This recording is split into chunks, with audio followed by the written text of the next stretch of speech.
Good morning, my queens and kings. This is Miss Purple. Today, this video is a little different because somebody asked me why did I want to be on social media status, and I told them that from a young child up, I went through a lot of bad things in my life. I'm not gonna mention a lot of them, but I'm gonna mention some of them. Like there was one guy I dated, and he pulled a gun out on me, put it to my head, and pulled the trigger twice.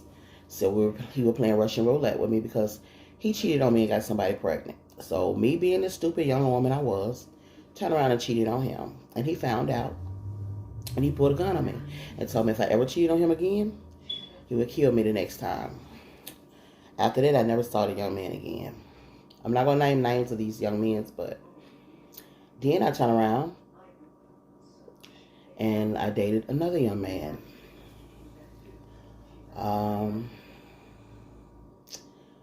This was supposed to be my boyfriend at the time, but he thought it was okay for him to take advantage of me, and I never told anybody. Because my mom always told me what stay in our house, what goes on stays in the house. So I never told anybody about it. Another young man I talked to, he was an older young man. I went to visit him because he asked me to come see him. I went to visit him, and I didn't leave for 3 months because he locked me up in his house, tied me up, gagged me, told me I was his sex toy. And for 3 months, I went through hell. One day, he finally untied me, and he left the door open, not knowing he left it open, unlocked, when he left to go buy something one day. And that little voice kept telling me, get out the house, get out the house. I kept looking at the side door and I kept looking at the front door. And I'm saying to myself, they locked. So I know he's be trying to get out. I know all the windows had bars on them, so I know I won't be able to get out the windows. So I checked the front door first. It was locked. So I didn't even think to check the side door. I said, I ain't going to be able to get out because the front door locked. I know he got the side door locked. But something kept nudging at me, like whispering in my ear, get out the house, get out the house. And all of a sudden, I got up and I just went and looked at the side door. And something kept saying, get out. When I touched that doorknob and it twisted, oh guys, that door opened. I ran out. I had on no shoes. I only had on some shorts and a shirt. I ran and I ran and I ran until I went to a corner store. And there was this young man up there. Him and his girlfriend, they was coming out to the store. And I asked him, sir, can you please give me a quarter? Because at the time, the telephones were a quarter. He told me he didn't have a quarter. Well, he was reaching in his pocket to give it to him, but the woman told him, don't get her no fucking quarter. So he looked at me and they walked off. So there was another old man. He was standing over there. He had just came out, so he was standing over there. He heard me. He said, ma'am, you all right? I said, no. I was trembling. I was scared. He said, what's the number you need to call? So he put the first quarter I put in, it fell. It fell down one of them little drainage. So the second quarter he put in there, and he dialed the number for me, and I called my mama. And I said, Mom, can y'all come get me? Can you tell Shay come and get me? And Mama said, where you at? And I said, I'm over so-and-so high. I'm not saying a name. And so my mama told my sister. Before I knew it, my sister came and got me. I never looked back. Then there was another incident, guys, where I moved out of my house and moved in with another young man. And this young man would pull guns out on me, threaten me all the time, and told me, he would berate me, tell me I wasn't no good, nobody else wanted me, I was not going to amount to nothing if I leave him. And I listened to that, and it instilled in me that I was no good. Nobody else wanted me. And that's how I went through life thinking after that. And he never hit me or anything. He always threatened me. He mentally abused me. I'm not going to say he didn't physically, he mentally abused me. But one day he hauled off and he hit me because I was trying to move my stuff out of his house. And he came, I was at home one day. And he came over to my mom's house. He knocked on the door. He said, well, he didn't knock on the door. He sent somebody up here to knock on my mom's door and ask for me. And I told them, I'm not going to see him. So you can get off my doorstep and leave me alone. Next thing you know, guys, a couple of days later, he asked knocked on the door, and his nephew knocked on the door and said, my uncle said, can you meet him around the corner? He want to give you that car that he bought. I told him, no, I don't want the car, because your uncle probably wrecked the car, try to kill me. I said, I don't want the car. Tell him he can keep it. So, guys, every morning I'll catch the bus to work. And so out of nowhere, this older man will come out and walk down to the bus stop. I asked him, how you doing? He said, I'm good. He said, how are you this morning? I said, I'm good. And he'll stand at the bus stop with me and get on the bus, and he'll ride all the way to the airport, because I was working at the airport at the time. And he'll just talk to me. So one morning we were standing on the corner, and the guy drove up. And he told me, he said, get in the truck. I said, I'm not getting in your truck. He said, I'm going to kill you. I said, don't. I said, I don't care. So he tried to run on me with his truck. And then all of a sudden he said, I'm going to be back. I'm going to get a gun. I'm going to kill your ass right now. So he left to go get a gun, because his sister stayed down the street from not too far from where I was at the bus stop. So me and the little man, he was standing. He said, you don't have to be scared. He said, before he come back, we'll be on the bus and you'll be going on to your destination. And I just looked at this man like, who is this little man? You know what I'm saying? Because for like 3 weeks, he had been walking to work, walking with me to the bus stop and getting on the bus and talking to me. I'm like, who is this little man? And how do he keep telling me these things, And all of a sudden, the bus came. And I could see him coming down the street. I said, he coming. He said, you don't have to worry about it. He said, get on the bus. So I got on the bus. I put my money in, and I sat on the far side of the bus, not over this side by the window, but on the other side of the bus. And the little man sat on the other side, and I could see him driving his truck trying to look for me, and I had ducked down in the seat so he couldn't see me. And he said, he's gone. He rolled up the street and rolled past the bus. I was so scared, guys. I didn't know what to do. He said, now you can relax. He said, let me say this to you. He said, today you get paid. I looked at him like, how does this man know this? He said, what I need you to do is cash your check and go on Summer and look for you a car. It's a street in Memphis called Summer Avenue. He said, a car lot on Summer Avenue will let you get a car today. I looked at him like, huh? He said, yes, ma'am. He said, I'm telling you now, go on Summer Avenue. And he said, the third car lot you go to will let you get a car. Guys, I'm saying to myself, this man is crazy. So I worked from 4 in the morning to 12. And then I get off and go back to work at 2 o'clock from 2 to 10. So I went on my break, between my break from 12 o'clock to 2 when I got off. My friend said, let's go. I'm finna go look at some cars. So she was going to look at some cars. So we went on Summer, and we went to about 4 car lots. I didn't try to get a car. It was her. But then we went to another car lot. And at this time, we trailed back to a car lot called JR's Car Lot on Summer Avenue.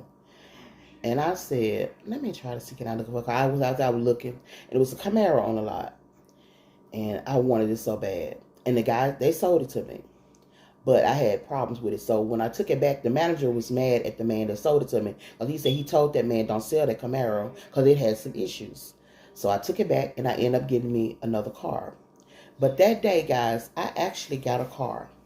So the next couple of days, I kept riding up through the street, the same time I would walk every morning. So I could see the little old man, so I could tell him thank you. But after that, guys, I never saw the man again. And I told myself that was my guardian angel watching over me. Every morning I went to work. Because in the evening, he didn't come around. Because at the time, this guy would work in the evening. So he wouldn't bother me in the evening. It's only early in the morning when he knew I was walking at the bus stop. But guys, I was so afraid. And that's why I made my station. Because I started drinking at 12. I started drinking beer first. And then I got into liquor. By the time I was in my 20s, mid-20s, I was drinking the hardcore stuff. I started off drinking Brass Monkey. I realized that wasn't for me. Then I started drinking Sequin Gin and Sequin Vodka. That became my signature drink. I dated an older guy, and every day I got off the school bus, he had me a bottle waiting on me. That's just how bad I had got into drinking, guys. Then after that, I left the Sequin Vodka and Sequin Gin alone. I went to a party one day. A friend of mine at my job, through a party I went, and my friend introduced me to White Christians brandy, Christian Brothers brandy, white, clear. And I started drinking that. After that, I moved on to my next door, my cousin. He used to like Hennessy. So I started drinking Hennessy. I went to Crown Royal. Then I went to drinking Remy Martin. And the last drink I started drinking was Jack Daniels, Jack and Coke. A lot of times, guys, I would get some of that liquor, like 2 or 3 of those liquors, and I would just mix them together in a cup. If you guys know the big gup cups, I used to drink those like that. And I would drink about 4 or 5 of those in no time. When I went to work, I would have a 2-liter or 1-liter Coke. Well, Sprite, because I would drink vodka at work only because you didn't smell it. So I would drink a 1-liter or 2-liter Coke, drink at work. I have it in the refrigerator and I would drink out of it all day. Sometimes I'll just put the drink in my cup and go to my car on my break and put the liquor in. And guys, I drank every day, faithfully every day. I had took all my trust that I had trust in God. I let that trust go because I felt like a lot of the things that I went through, that He was not there for me. I felt like He had forgotten about me. Not realizing that all the things that I was going through, He was there with me because I wouldn't be here today to tell y'all my story. You understand what I'm saying? So that's why I tell you guys, believing in God, it took me a long time to believe in God because it took a long time for me to believe in myself. That's why I say, guys, self-love is the best love you can have. But like I said, when God took me through them trials and tribulations and showed me who I was and how worthy I was, that's why I tell you right now, nothing anybody can say to me will make me go back to the old me. Yes, I put up with a lot of stuff with me because I was looking for that love. But I was looking for love in all the wrong means that I got with. But never again. If I have to go through life on my own without ever being married, that's what I'll do. If I got to protect me and this right here from heartbreaks and headaches, then that's what it's going to take from Miss Purple. I know this is a long video, guys, because this video is going on my YouTube channel also, as well as on my Facebook channel. So I just wanted to come and tell you guys, this is what made me start my YouTube channel. I tell more of my life on YouTube than I do on my Facebook channel. But on Facebook, I don't tell a lot of my personal business of my life on here. I tell most of that on YouTube because I have a lot of people that bags me up on YouTube that I love like a family. On here, I love you guys like a family, but I just don't throw everything out to you all like I do on YouTube. So I just wanted to come and let y'all know that's the reason why. And if it wasn't from this beautiful lady, I was strolling on YouTube one day, and the first time I ever saw Miss Joan Brody, she was doing a video on her front porch about some shoes. She was going through her shoes that she had bought, and she was talking about shoes. And somehow I just was fascinated with her video, and I just subscribed to her channel. And all the time she kept telling me, would she have her lives? Lavender, get you a channel. Lavender, get you a channel. And I kept saying, I don't want to Miss Joan. I don't want to. For a long time, they never knew what I looked like. They never knew. They just welcomed me in their circle, which made me feel so beautiful and so loved. You understand what I'm saying? But guys, I'm telling you, I've been through a lot in my life. So for me to be able to stand here and tell my story, hopefully my story can help other women or men that are going through or been through what I've been through. Because I thought alcohol was the way out. But guys, I realized when I asked God to take the taste of alcohol out of my mouth, and now I do not drink at all, I want to thank God for that. Because, guys, you got to believe. When you believe, all things will happen in your favor.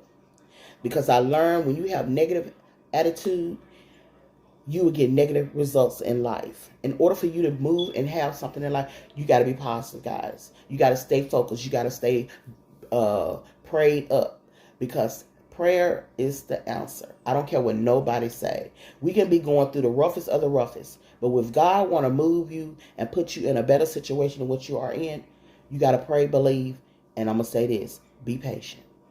Because patience is the key, guys. So on that note, Miss Purple is about to get out of here. If you like what you hear, you like what you see, go ahead and hit the subscribe button, share and like. And also leave me some comments on my YouTube channel. And for my Facebook family, thumb me up, baby, or star me up. I love you guys. Take care, stay sweet. And you all have a wonderful, beautiful, and blessed Tuesday. And I just want to say for all of those, I hope y'all Christmas was beautiful yesterday, because mine was beautiful.